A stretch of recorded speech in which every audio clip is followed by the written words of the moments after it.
Hello, my name is David and welcome back to my channel.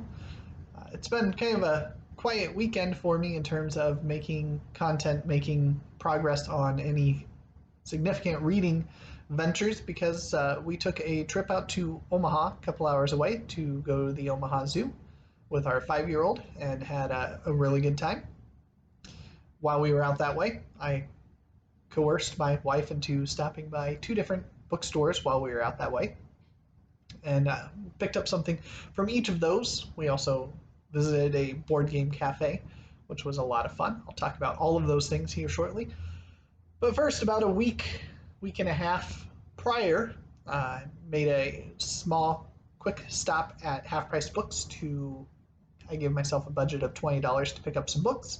So I wanted to start by doing my little haul from that and talk about the books that I picked up there.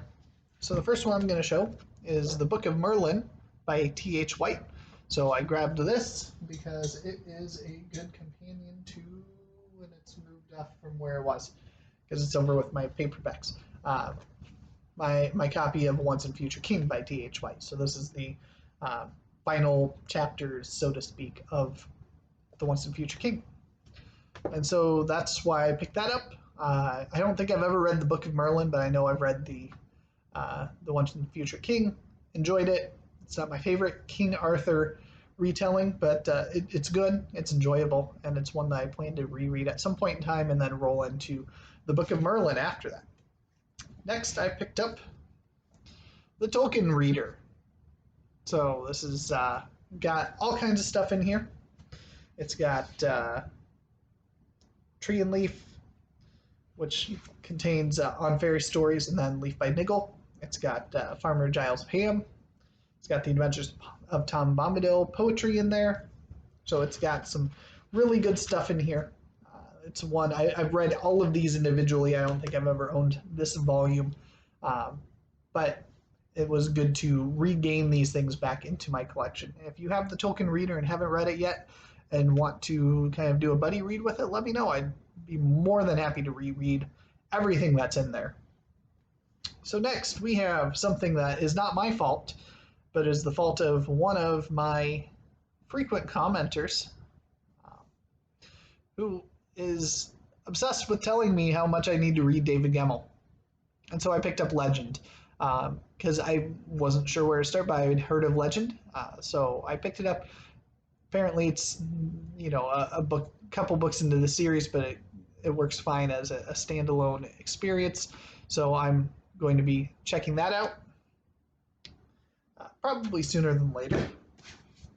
I picked up The Guns of Avalon by Roger Zelazny. Yes, I read Nine Princes in Amber last month.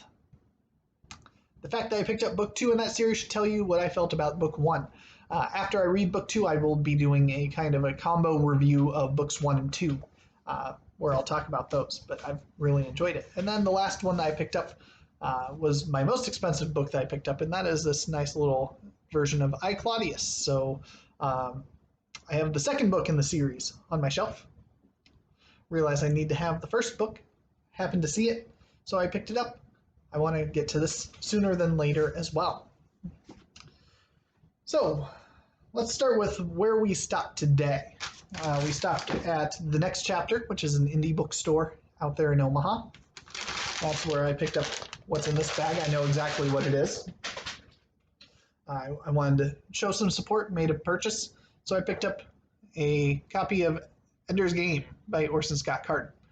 It says on the back that's the author's definitive edition. Don't know what makes it the definitive edition. Got a nice little bookmark that they put in there. So I appreciated that one. So that's nice. It was kind of a smaller store, about what I would expect from an indie bookstore, but I did appreciate having this. They had some marked down books. They had a little wall where they had bestsellers that you could look at and choose from. And so it was a nice little store.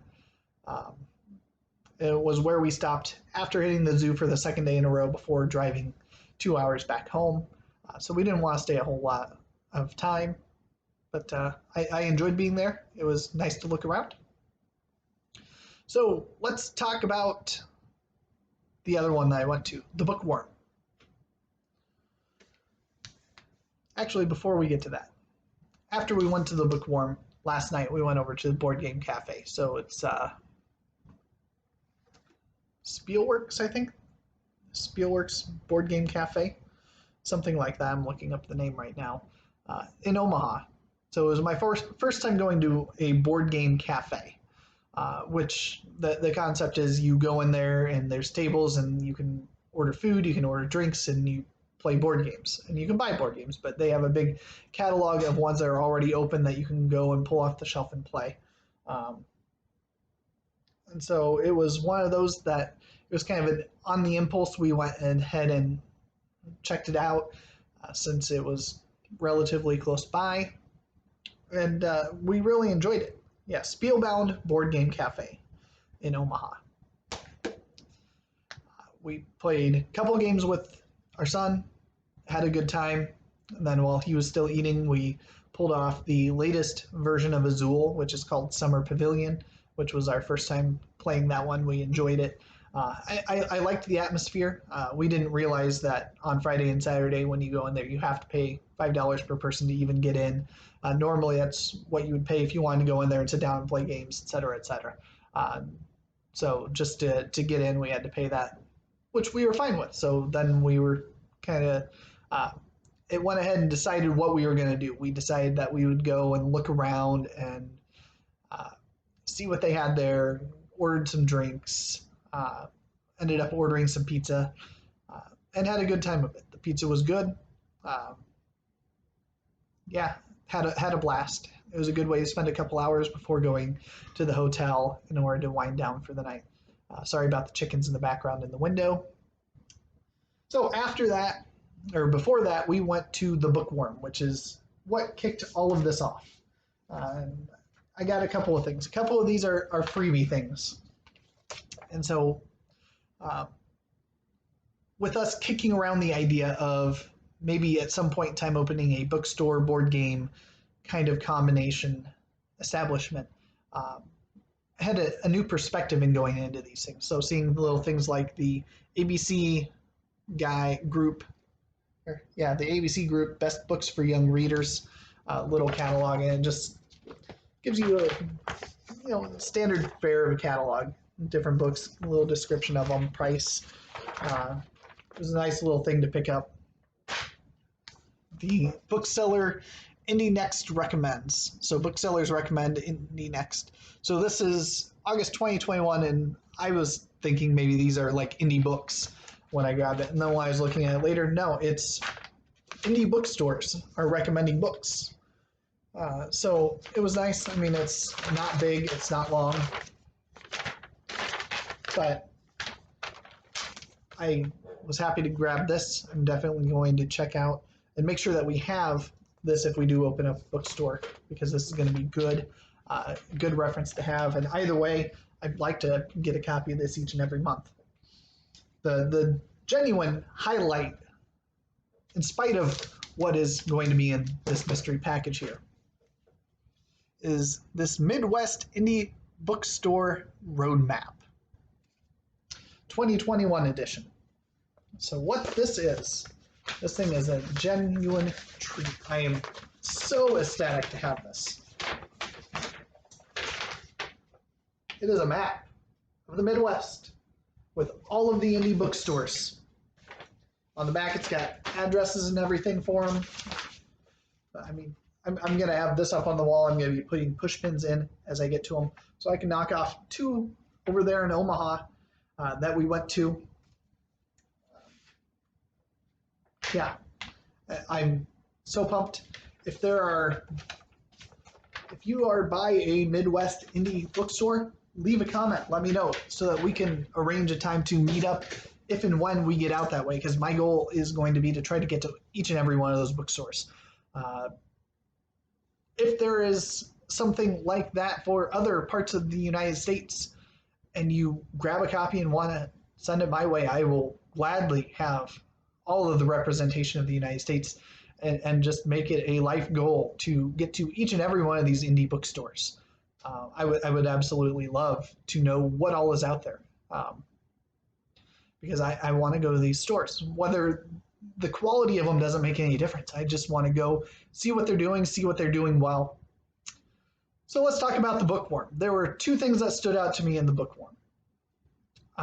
The first is, in addition to having a bestsellers area and what you would normally expect as an addition of kind of a staff recommends, staff picks kind of a shelf, they also had an area where you could go and grab kind of book club books. So the volumes for book clubs, that was a really nice thing to see. But over by the classics area, they had a big giant spin display of Penguin Classics, which I thought was absolutely wonderful. Those little black editions of the Penguin Classics. Unfortunately, the handful of ones that I'm specifically trying to find, thanks to the ideal bookshelf that I knew I wanted to have for my shelf, they didn't have any of those. But I was still determined to look around and pick up something because, I want to support them. And so I came across, after my wife finally came in with our son, they were not going to come in at first, but after a short amount of time, they decided to come in. And over by the kids area, it was kind of a back area to go to the kids section, and that entryway between them, they had this big display of mystery books. And so I was curious. So I went back closer and looked, and it's ARCs, advanced reader copies, that you can pick up. And so they're wrapped. You don't know what they are. They have little hints on there. So this one, middle grade, almost everything that was left was middle grade or early reader. But it tells you this one's fiction. It's legends and myths, monsters, horror are the kind of defining categories. And I was going to go with this, or they had a fantasy action adventure, animals was the other one. And I went back and forth between the two, ended up going with this one.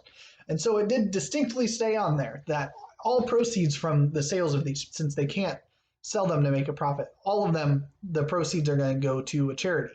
So they get donated. And I thought that was a really neat way of dealing with arcs. And it was also a fun thing because I've got a mystery package I'm going to open up right here for all of you. It was really hard to not open this before now, because I am so curious as to what is inside.